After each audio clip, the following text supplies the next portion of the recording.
नमस्कार दोस्तों, जय हिंद जय भारत। कैसे हैं आप सब लोग। मैं गौरव वैष्णव एक बार फिर से आप सभी का स्वागत करता हूं अनंत आईएएस कोचिंग के इस ऑफिशियल यूट्यूब चैनल पर। दोस्तों, हमने गंगा नदी तंत्र के बारे में जानकारी ली, हमने ब्रह्मपुत्र नदी के बारे में जानकारी ली और इसके बाद इस वीडियो में हम बात करेंगे दक्षिण भारत या प्रायद्वीपीय भारत जो है उसकी सारी नदियों के बारे में बात करेंगे। ठीक है, और ये सभी कक्षाओं में, सभी परीक्षाओं में आपसे पूछा जाएगा। बहुत इंपॉर्टेंट क्लास है बच्चों, इसको आप हर एक फैक्ट को सही तरह से याद करेंगे।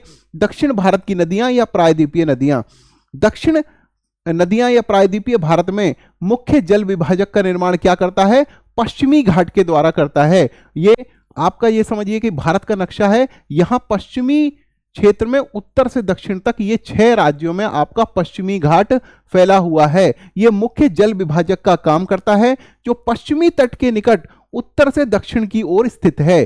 प्रायद्वीपीय भाग की अधिकतर नदियां जैसे महानदी, गोदावरी, कृष्णा, कावेरी पूर्व की ओर बहती हैं तथा बंगाल की खाड़ी में गिरती हैं। ये नदियां अपने मुहाने पर क्या बनाती हैं? डेल्टा बनाती हैं, क्योंकि अपने अंतिम चरण में जाकर ये मैदानी भाग में बहती हैं और अपर्दन के चरण में इन्होंने जो भी मलबा या जो भी कंकड़ पत्थर या जो अपर्दन किया होता है उसको अपने मार्ग में प्रौढ़ावस्था के बाद बिछाकर चलती है, क्योंकि वहां पर ढाल तीव्र होने की बजाय एक मंद ढाल बन जाता है, वहां पर ये डेल्टा का निर्माण करती हैं। उसके बाद प्रायद्वीपीय भारत में नर्मदा, ताप्ती तथा माही प्रमुख नदियां ऐसी हैं जो पश्चिम की ओर बहती हैं।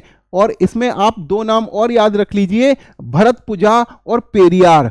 5 नदियां हैं जो आपका इधर बहती हैं, पश्चिम की तरफ बहती हैं और ये एस्चुरी का निर्माण करती हैं, ज्वारनद मुख का निर्माण करती हैं, क्योंकि इनका ढाल बड़ा तेज होता है जो कि अपर्दन करती हुई चलती हैं, वहां एस्चुरी का निर्माण करती हैं। नर्मदा नदी का उद्गम मैकाल पर्वत की अमरकंटक चोटी से हुआ है। अरब सागर में गिरने वाली प्रायद्वीपीय भारत की यह सबसे बड़ी नदी है। कौन सी? नर्मदा नदी। और नर्मदा नदी सबसे बड़ी नदी है कहां की? प्रायद्वीपीय भारत की, जो कि अरब सागर में गिरती है।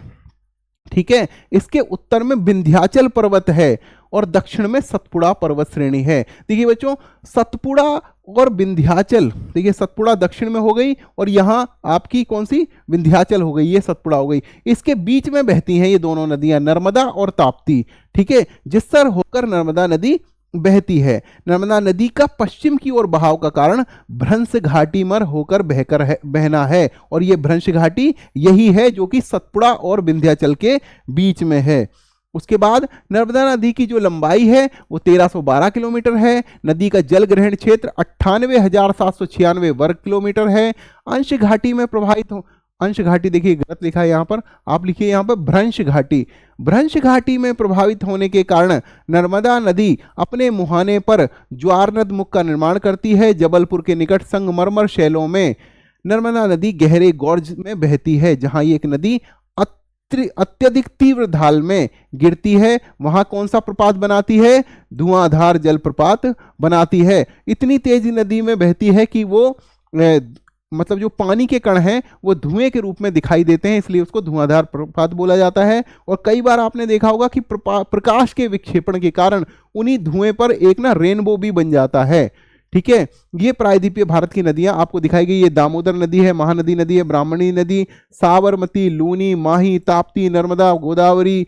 ठीक है, और ये पूर्णा, वर्धा, प्राहिता, माजरा, ये सभी गोदावरी की नदियां हैं। भीमा, तुंगभद्रा, मूसी, भीमा, कोयना, घाटप्रभा, ये सभी कृष्णा नदी की हैं। और पेन्नार नदी, गेलार नदी, कावेरी नदी और ये वैगई नदी, ये आपकी जो 10-12 नदियां हैं यही आपकी प्रायद्वीपीय नदियां या दक्षिण भारत की नदियां कहलाती हैं। इन सभी के सहायक नदियों के बारे में मैं आपको बताऊंगा, लेकिन उससे पहले बात करेंगे कि भारत की जो नदियां हैं यदि उनकी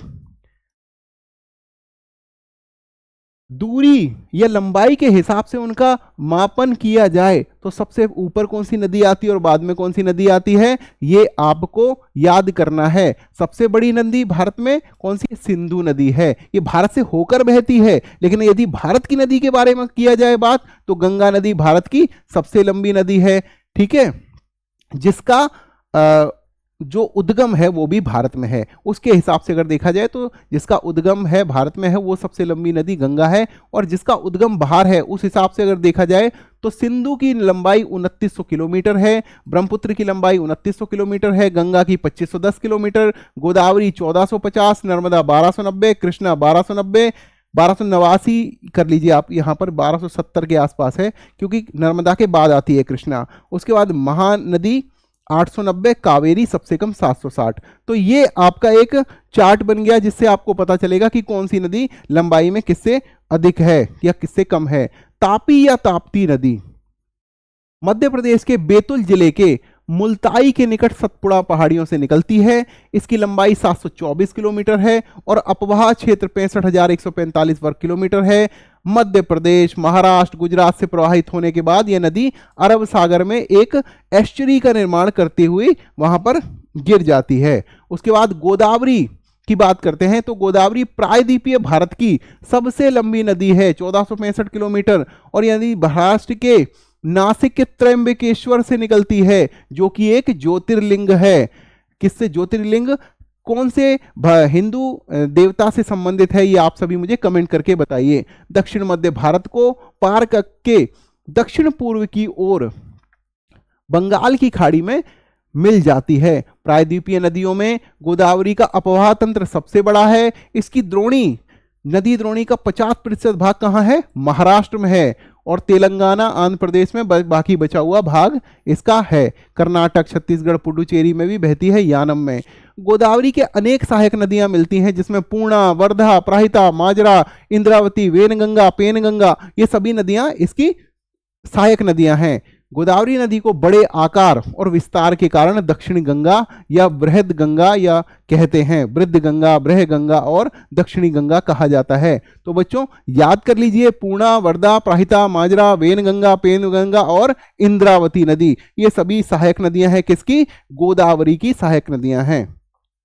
अब सभी आप मुझे ये कमेंट करके बताइए कि इंद्रावती नदी के किनारे कौन सा नेशनल पार्क है, ये सभी आप मुझे कमेंट करके बताएंगे। उसके बाद कृष्णा नदी, कृष्णा नदी महाराष्ट्र के पश्चिमी घाट में कहां से निकलती है, महाबलेश्वर से निकलकर 1400 किलोमीटर प्रवाहित होकर बंगाल की खाड़ी में गिरती है। मूसी, भीमा, कोयना, घाटप्रभा, तुंगभद्रा, मालप्रभा, पंचगंगा, दूध गंगा, घाट प्रभा, मूसी, भीमा मैंने आपको बता ही दिया, ये सभी इसकी सहायक नदियां हैं। इसकी एक बार मैं आपको जरूर बताना चाहूंगा कि जब भी आप सहायक नदियों का नाम याद रखें तो मैंने जैसे याद किया है ना कि मूसी, भीमा, कोयना, घाट प्रभा, वेनगंगा, पेलगंगा, अल्प्रभा, दूध प्रभा, पंचगंगा, इस प्रकार से आपको याद करने में आसानी होगी। तो पंचगंगा, दूध गंगा हो गई, मूसी, भीमा हो गई, कोयना, घाट प्रभा हो गई, तुंगभद्रा हो गई, इस प्रकार से आपको याद करने में आसानी होगी। तो एक लय में, रिदम में याद करने की कोशिश कीजिए। देखिए ये तो बहुत एक छोटी सी बात है, हमारे पूर्वजों ने पूरे के पूरे वेद रट लिए श्रुति के आधार से। एक पीढ़ी जब सुनकर, एक पीढ़ी से सुनकर अगली पीढ़ी उसको सुनकर अगली पीढ़ी को सुनाती थी, तो श्रुति के माध्यम से पूरे वेद याद रखे गए। ये तो छोटी सी बातें हैं। आप एक ऐसी परंपरा के वंशज हैं जिनके लिए ये कोई बहुत बड़ी बात नहीं है। छोटी छोटी ट्रिक बनाइए, याद कीजिए, अपने ऊपर कॉन्फिडेंस रखिए, आपको परीक्षा में क्लिक करेगा। इसकी द्रोणी महाराष्ट्र, कर्नाटक, तेलंगाना, आंध्र प्रदेश में फैली हुई है। कृष्णा नदी जल विवाद किस किस के बीच में है, आंध्र प्रदेश, कर्नाटक, महाराष्ट्र, मध्य प्रदेश, मध्य वर्ष 1957 से चला आ रहा है। आपको इसको याद करना है, मैक या काम, ठीक है। आंध्र प्रदेश, कर्नाटक, मध्य प्रदेश के मध्य चला आ रहा है 1957 से। इसके निपटारे के लिए कई समितियां, सुप्रीम कोर्ट के सेवानिवृत्त न्यायाधीश आर.एस. बछावत, ब्रजेश कुमार की अध्यक्षता में कृष्णा नदी जल विवाद पर 2 भिन्न न्यायाधिकरण को भी गठित किया गया, ठीक है। उसके बाद महानदी की बात करते हैं। महानदी क्या है, मध्य पूर्व भारत की सबसे लंबी नदी है, जो कि मध्य पूर्व भारत की नदी है, जो कि छत्तीसगढ़ के सिहावा पहाड़ी से निकलकर, सिहावा पहाड़ी कौन सा है, मध्य प्रदेश धमतरी जिले से निकलकर पूर्व की ओर बहती है। 851 किलोमीटर लंबी यह नदी छत्तीसगढ़ और उड़ीसा में प्रवाहित होती हुई पारादीप के पास बंगाल की खाड़ी में डेल्टा का निर्माण करती है। और आप सभी को पता है कि पारादीप का है, पारादीप एक बंदरगाह है भारत का, ठीक है, इंपॉर्टेंट बंदरगाह में से एक है। और पारादीप कहां पर है? उड़ीसा में है पारादीप। उसके बाद कावेरी नदी की बात करते हैं। साउथ इंडिया की अगर बात की जाए तो जो साउदर्न इंडिया है, जो चार राज्यों को हम साउदर्न इंडिया मानते हैं, कौन कौन सा? एक तो तमिलनाडु, एक आपका आंध्र प्रदेश, एक आपका कर्नाटक, एक आपका केरल। ये चार राज्यों को हम जो मानते हैं दक्षिण भाग मानते हैं, सबसे दक्षिणी भारत मानते हैं। तो कावेरी नदी उनकी सबसे इंपॉर्टेंट नदी है। कर्नाटक के कोडागु जिले से ब्रह्मगिरी की पहाड़ियों से निकलती है। 800 किलोमीटर की लंबाई तथा 81,155 वर्ग किलोमीटर की अववाह क्षेत्र में प्रवाहित होती है। यह तिरुचिरापल्ली के निकट बंगाल की खाड़ी में मिल जाती है। इसका अववाह क्षेत्र कहां है? केरल में, कर्नाटक में, तमिलनाडु तथा संघ शासित क्षेत्र पुडुचेरी में विस्तृत है। पहाड़ी से नीचे उतरने के पश्चात कावेरी नदी दक्कन पठार में प्रवाहित होती है और यहां यह श्रीरंगपट्टम, शिव समुद्रम तथा श्रीरंगम द्वीपों का निर्माण करती है। उसके बाद कावेरी नदी की प्रमुख सहायक नदियां क्या है? एक तो अमरावती, अर्कावती, हेमावती, काबिनी, भवानी, ये सबसे बड़ी ये इसकी नदियां हैं। आप इनको रिदम से याद कीजिए। अमरावती, अर्कावती, हेमावती, काबिनी, भवानी। भारत में आयतन की दृष्टि से सबसे बड़ा जलप्रपात कावेरी नदी बनाती है। इसे शिव समुद्रम के नाम से जाना जाता है। जलप्रपात द्वारा उत्पादित विद्युत मैसूरू, बेंगलुरु, कोलार स्वर्ण क्षेत्र को प्रदान की जाती है। आपने सभी ने केजीएफ मूवी देखी होगी ना, तो ये कोलार गोल्ड फील्ड यही है, केजीएफ क्षेत्र को प्रदान की जाती है। एस्चुरी जल की ऐसी अर्ध संलग्न तटीय स्थलाकृति है जहां नदियों द्वारा बहाकर लाए गए मलबे बहकर समुद्र में चले जाते हैं और समुद्र तथा नदियों के ऐसे मिलान बिंदु को एस्चुरी कहते हैं। विश्व की सबसे बड़ी एस्चुरी सेंट लॉरेंस नदी में है और सेंट लॉरेंस नदी कहाँ की है? उत्तर अमेरिका की नदी है सेंट लॉरेंस नदी। देखिए, जो मलबा लेकर आई है कोई नदी, अगर वहां पर ढाल तीव्र है, ठीक है, तो वो क्या होगा? सारा मलबा वहीं समुद्र में चला जाएगा। लेकिन अगर ढाल मंद है, जैसा कि पूर्वी दिशा में बहने वाली नदियों के साथ है, कौन कौन सी? कावेरी हो गई आपकी, गोदावरी हो गई, कृष्णा हो गई आपकी, जो गोदावरी हो गई, तो ये क्या करती हैं? डेल्टा बनाती हैं, क्योंकि इनका आगे चल के ढाल मंद पड़ जाता है। और ढाल जब मंद पड़ जाता है तो अपर्दन के द्वारा लाई गई जो भी मिट्टी, कंकड़, पत्थर, बजरी जो होती है उसको बिछा देती है। ठीक है, इसलिए डेल्टा का निर्माण होता है। अब हम बात करेंगे वो सारी नदियां जो प्रायद्वीपीय नदियां हैं, उनकी नदियां और सहायक नदियां आपको याद करने में। देखिए, गोदावरी की पूर्णा, वर्धा, प्राहिता, माजरा, वेनगंगा, पेनगंगा, इंद्रावती। पूर्णा, वर्धा, प्राहिता, माजरा, वेनगंगा, पेनगंगा, इंद्रावती। ठीक है। कृष्णा, मूसी, भीमा, कोहिना, घाटप्रभा, मालप्रभा, पंचगंगा, दूधगंगा। देखिए, गंगा के नाम से पंचगंगा हो गई। मूसी, भीमा आप याद कर लीजिए, मालप्रभा, घाटप्रभा आप साथ याद कर लीजिए, कोयना, तुंगभद्रा याद कर लीजिए साथ में। इनके मतलब आपस में बन जाते हैं, जैसे पूर्णा, वर्धा, दो अक्षरों के नाम, प्राहिता, माजरा, वेनगंगा, पेनगंगा, इंद्रावती। कावेरी की अमरावती, अर्कावती, हेमावती, कामिनी और भवानी। ठीक है। महानदी की सहायक नदियां कौन सी हैं? शिवनाथ, हसदेव, इव और तेल। एक बार जब आप इसको पढ़ लेंगे ना, हम लोगों ने तो विकिपीडिया से सारी नदियां देखी, चित्र बनाए और तब हमें याद हो गए। तो जब थोड़ी सी मेहनत आप करेंगे इसको जानने में, तो आपको ये बड़े आसानी से याद हो जाएगी। अन्य जो नदियां हैं, नर्मदा नदी कहां से निकलती है?